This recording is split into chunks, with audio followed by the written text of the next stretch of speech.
Welcome back folks, my name is LastKnownMeal and today we're going to talk about Cyberpunk, well more precisely what is going on with the world after the Fourth Corporate War. The war itself tore the world apart, and if you specifically want to know details of that event, check out this video by Madqueen. Now what about the rest of the world? As we all know, most of our adventures are in Night City, which is in the USA, but thanks to the Cyberpunk Red Jumpstart kit, we now know the details of what actually happened after the war.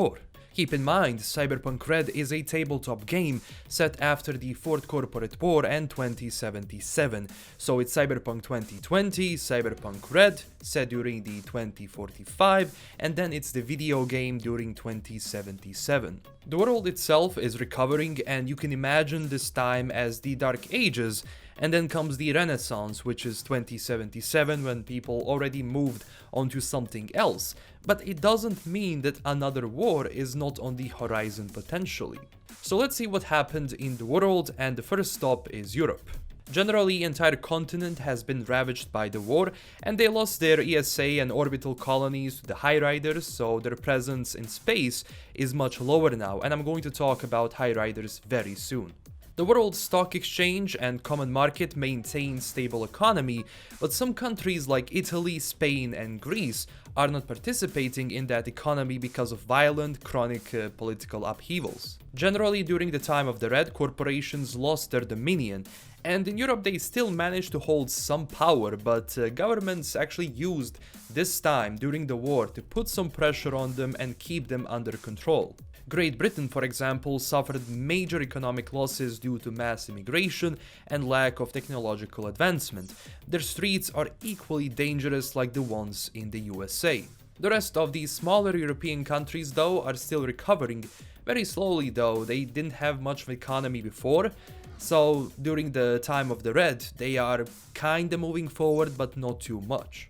In Eurasia, though, they are still lacking new technologies and are having problems to feed their population, but because the war weakened many parts of the country, hardliners are gaining strengths, and a showdown between the surviving Cold Warriors and a new generation of oligarchs is coming fast.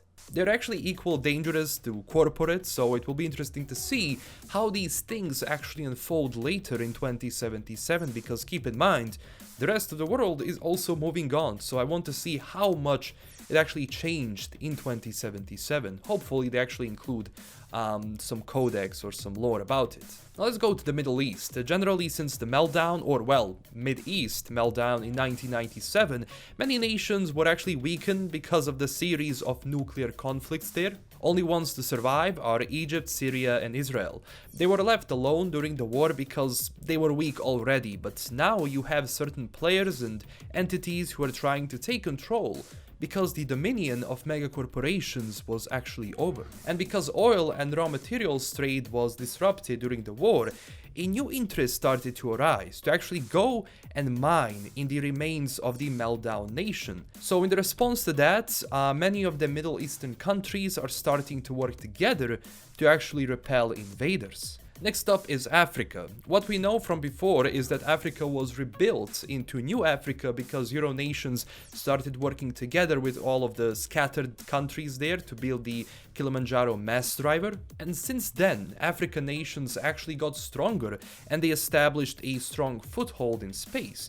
Nearly 1/3 of all space construction workers are African, and majority of spaceport facilities and construction areas are on African soil.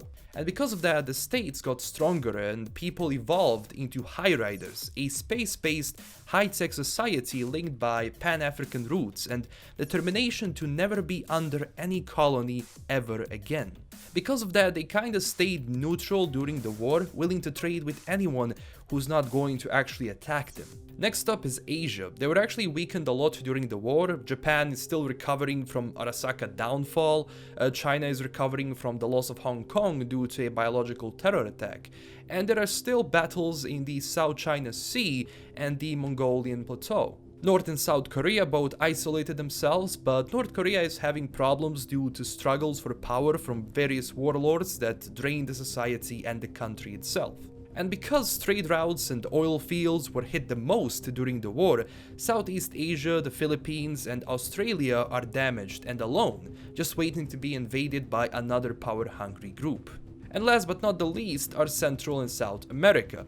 Now during 1990s and early 2000s, Central America was in the war with USA.